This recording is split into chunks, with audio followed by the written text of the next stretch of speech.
Bom, gente, vamos começar então. Vamos falar hoje sobre conjuntos numéricos. Assim como nas aulas anteriores a gente falou sobre algumas definições que a gente encontra dentro dos conjuntos, igual subconjunto, conjunto complementar, essas coisas, todas elas cabem aos conjuntos numéricos também. Os nossos conjuntos numéricos que a gente tem são os números naturais, os números inteiros, os números racionais e os números irracionais. Os reais é o que faz a união desses números. Eu vou estar falando sobre isso. Olha. Quais são esses naturais aqui? Ó? É o 0, o 1, o 2, o 3, 4, por aí vai. São os números positivos que a gente consegue enumerar. E os naturais? São aqueles negativos, naturais não, inteiros. São os negativos que a gente consegue enumerar. Entra aqui agora nos naturais os números negativos, todos eles que a gente consegue enumerar aqui. O menos 1, o menos 2, o menos 3, o menos 4 e por aí vai. Esses racionais são aqueles que a gente consegue efetuar uma divisão e encontrar um número decimal dele. E aqueles também que seguem uma sequência periódica. Quais números são esses aí? Olha, eu tenho aqui o 2 quintos, que é igual a 0,4. Eu posso pegar um número decimal, 0,4, coloquei 0,5. 0,4. Eu posso pegar um número decimal, 0,82, também é um número racional. Aqui eu também posso pegar um terço, que é uma dízima periódica, 0,33, 33, 33, por aí vai. Uma sequência infinita que se repete. Outra forma de eu representar esses números racionais aqui, esse número racional aqui de uma forma mais simplificada, é eu colocar ele, onde tiver a minha primeira repetição, eu coloco uma barrinha em cima do número. Olha, a minha repetição começa no 3, então eu coloco uma barrinha em cima dela.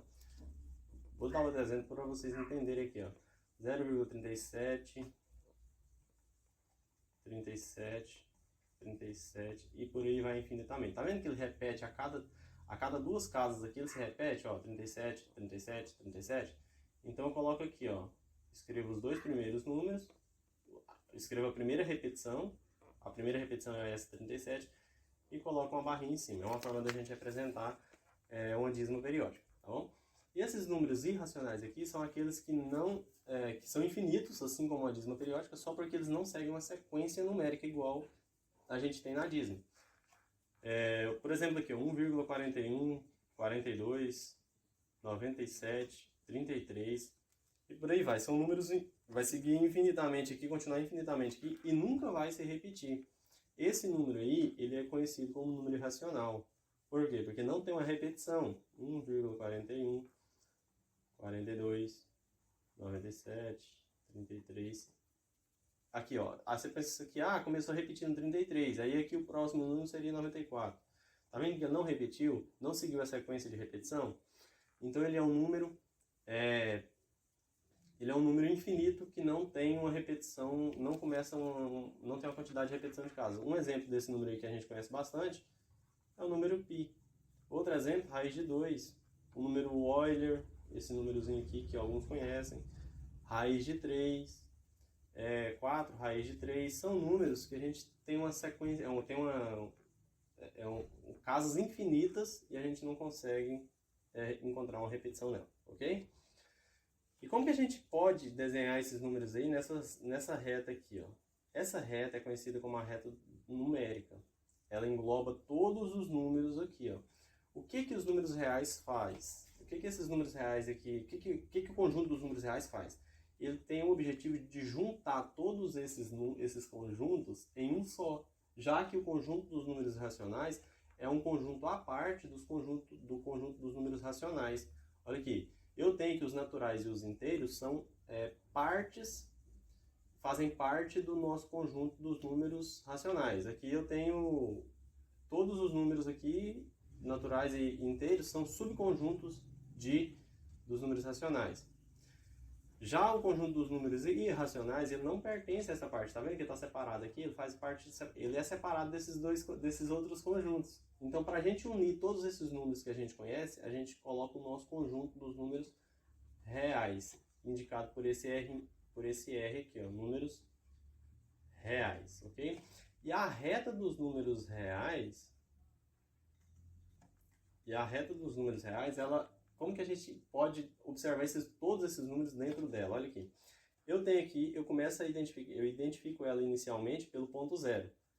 e começo a demarcar pontos aqui, espaçozinhos aqui, indicando para mim os, os espaços entre um e outro número. 0, 1, 2, 3, 4, 5. Esses valores à direita aqui, que a gente tem os valores à direita aqui, eles são denominados os números positivos, os que estão à direita do zero. E os valores à esquerda do zero aqui, eles são denominados números negativos, menores que zero, que a gente chama também, tá? Então aqui a gente teria os números negativos abaixo de zero aqui, ó, menos 1, menos 2, menos 3, menos 4, menos 5. E por aí vai, infinitamente, certo? Outra coisa aqui, ó, esses números aqui, mas você colocou só números inteiros aí. A gente só tem números inteiros nessa reta. Não, vamos colocar um racional aqui então. 2 quintos. 2 quintos é igual a 0,4, igual eu falei para vocês.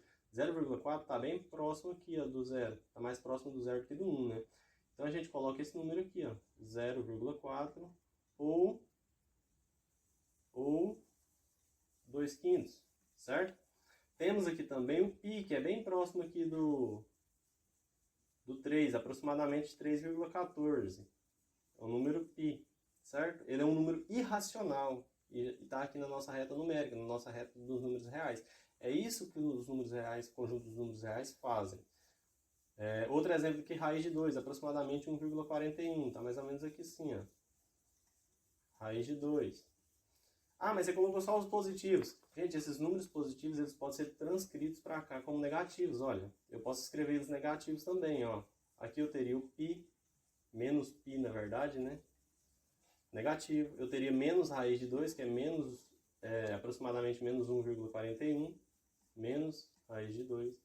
E por aí vai. Eu posso escrever esses números, posso escrever infinitos números aqui. Dentro de cada intervalozinho desse daqui, ó, 2 até o 3. Do 2 até o 3. Existe um espaçozinho, tá vendo? Existe um espaço aqui. Esse espaço, existem infinitos números lá dentro. Mas como assim? Olha, lá dentro eu posso escrever o 2,34, 35, 36, por aí vai infinitamente. Eu posso escrever também o 2,33, 3, 3, 3. Tá vendo? É uma sequência, é uma dízima periódica. Ela é infinita e ela está aqui dentro. Dentro desse espaço aqui, aproximadamente aqui sim, mais ou menos. Ela é um número infinito. Então, dentro de cada espaçozinho, dentro de cada pedacinho desse aqui, de um número até outro, eu posso escrever infinitos números lá dentro. E esse espaçozinho que a gente tem aqui, ele é conhecido como intervalo real. Eu vou estar falando sobre ele agora, tá bom?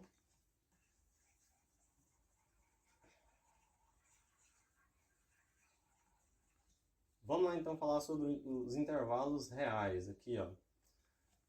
O que são intervalos reais? O conjunto dos números reais também possui subconjuntos. Olha, esses espaços que a gente chama aí de intervalos reais, eles são conhecidos como subconjuntos. E esses subconjuntos são denominados intervalos reais, é o que a gente tem. Então, das aulas anteriores, a gente viu falando sobre subconjunto. O que é um subconjunto? É um pequeno conjunto que está dentro de um outro conjunto maior. Então, o intervalo, ele é um intervalo real, ele é um subconjunto dos números reais, ok? Ele é um pequeno pedaço do nosso conjunto dos números reais. Vamos entender isso daí a partir de exemplo aqui, ó. Eu tenho uma reta qualquer aqui, certo? E essa seria a nossa reta numérica, no caso, tá? Essa aqui seria a nossa reta numérica, que contém todos os números reais. Então a gente começa a particionar ela do zero, né? Começa a escrever ela a partir do zero. Do zero à direita de zero, eu tenho infinitos números positivos. E à esquerda do zero, eu tenho infinitos números negativos. Então, a gente identifica isso daí como mais infinito ou menos infinito. O que quer dizer isso? Mais infinito, são todos os números à direita de zero. Menos infinito, são todos os números à esquerda de zero. É isso que está querendo dizer, tá bom? E esse exemplo aqui está mostrando pra gente o quê? Ó, vamos pegar esse início aqui. Ó. Eu tenho aqui, se vocês observarem, um número que parece que está dentro do colchete, parece que não está. O que são esses colchetes, primeiramente? Olha, esse espaçozinho aqui, esse colchetezinho aqui que a gente tem, quando ele estiver voltado para o número, quando ele estiver de frente para o número, está indicando para mim que aquele número pertence ao meu intervalo, certo? Mas qual que é esse intervalo? De 3 até 5. Então, quando o colchete estiver virado para o número, eu tenho que o número pertence ao intervalo. E quando o colchete estiver de costas para o número, igual esse caso aqui, está indicando para mim que o meu número não pertence ao intervalo. Não pertence ao intervalo. Uma outra forma da gente descrever isso daqui que eu mostrei, essa partezinha aqui, é essa daqui, ó. X pertence aos números reais, tal que essa barrinha indica para mim tal que o quê? Tal que x, ó, 3 seja menor ou igual a x, tá vendo? Menor ou igual, ele vai fazer parte. Então o 3 tem que ser menor ou igual a x, e o x tem que ser menor que 5. Olha, já não faz parte, porque é só menor. Então, no nosso intervalo aqui, eu teria isso daqui, ó. 1, 2, deixa eu colocar outra cor aqui. 1, 2, 3, 4, 5, 6. Olha, começando do 3 aqui, que é o nosso conjunto, a gente chama, quando ele pertence, a gente fala que ele tem uma bolinha fechada nesse número aqui, ó. Quando ele não pertence, a gente fala que é uma bolinha aberta, tá vendo? E dessa forma a gente apresenta. Olha, essa bolinha aberta tem um espaço vazio. Esse espaço vazio vai ser no número 5, indica para mim que não pertence. A bolinha fechada está compreendendo o número, tá indicando que o número pertence àquele espaço. E o espaço e o intervalo é esse daqui, ó, de 3 até 5. Então, vamos pegar um outro exemplo aí, ó, para vocês perceberem. Suponha aí que eu queira encontrar o número aqui, o intervalo de 2 até o 5, por exemplo, tá? Aí aqui vai estar a nossa reta aqui, ó. Vamos pôr o 0 como inicial aqui, tá bom? Então, para a gente marcar esse número, o que a gente faz? Põe uma bolinha fechada no qual número? Bolinha fechada ou aberta? Vamos ver, né? Olha o intervalo aqui, olha o colchete, está de costa para o número, então é uma bolinha aberta. Olha o outro aqui, ó. Qual que é esse número que está depois do colchete? É o 2, então eu marco ele aqui. Olha o outro número, é o 5. Vai ser bolinha fechada ou aberta? Aberta, porque o colchete também está de costa para o número, então vai ser uma bolinha aberta aqui. E o número é 5. O meu intervalo vai ser todos esses números que compreendem esse espaço aqui, ó. Como que eu escreveria isso daí de forma algébrica? Ou seja, dessa forma aqui. Como que eu vou escrever isso dessa maneira? Olha, x ele vai pertencer aos números reais, tal que aconteça o quê? O 2 seja menor, tá vendo que não vai ser menor ou igual? O 2 não pertence, então vai ser só menor que x, e o x seja menor que quem? Menor que o 5. Não é menor ou igual. Mas se essa bolinha fosse fechada, aí sim seria menor ou igual aqui. Mas como ela não é fechada, ela é aberta, é só menor. Vamos ver um exemplo aqui, ó. Outro exemplo, exemplo 2. Eu tenho essa reta numérica aqui e eu quero identificar a partir dela qual que é o meu intervalo escrito na forma algébrica. Olha, eu posso escrever ele dessa maneira aqui, ó. Primeiro eu olho a bolinha fechada. Então o colchete vai ser voltado para o número. Vai ser virado para o número. Qual que é esse número aqui? O 3. Então eu coloco o 3 aqui. Esse outro aqui, tá vendo que o espaço está todo preenchido aqui? Não tem nenhuma falha? Se não tem nenhuma falha, então eu continuo, né?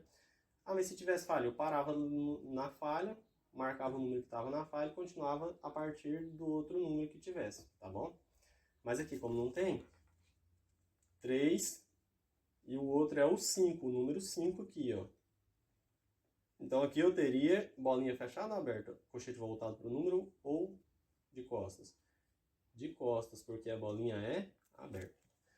E como que ficaria isso algebricamente? A gente teria que x pertence a quem? Aos números reais, tal que o 3, tá vendo que agora é menor ou igual porque é bolinha fechada? Menor ou igual a x, e o x seja menor que 5, ok? Dessa forma que eu escrevo.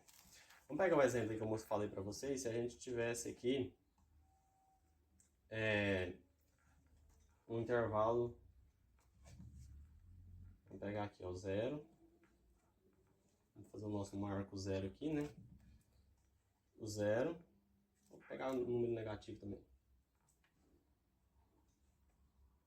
0 tá aqui. Então aqui eu vou ter o menos 3 até o menos 1. E do 1 até o 4, por exemplo. Olha, o meu intervalo agora é esse daqui, ó.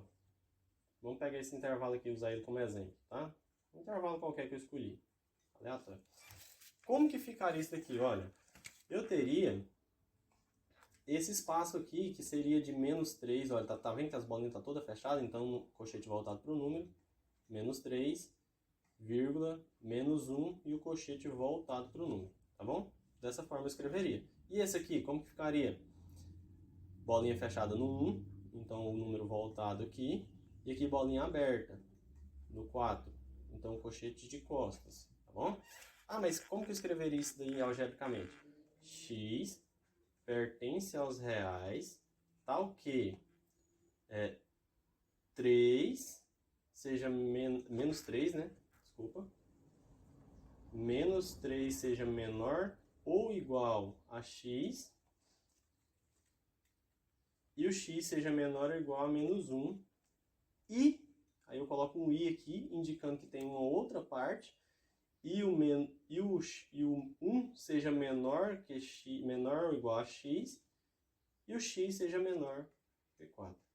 Esse daqui seria a minha representação geométrica desse número. Esse i aqui está indicando para mim que eu tenho uma outra parte, certo?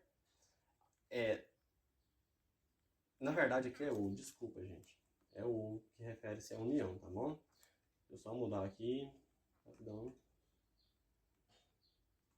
Na verdade aquilo ali é um ou porque está referindo-se à união. Estou juntando os dois conjuntos aqui, ó. Então aqui seria um ou, tá? Igual a gente viu nas aulas anteriores, o significado do i e do ou. É esse espaçozinho ou esse outro espaçozinho aqui, ok? Um ou outro, eu estou juntando esses números aí, tá bom?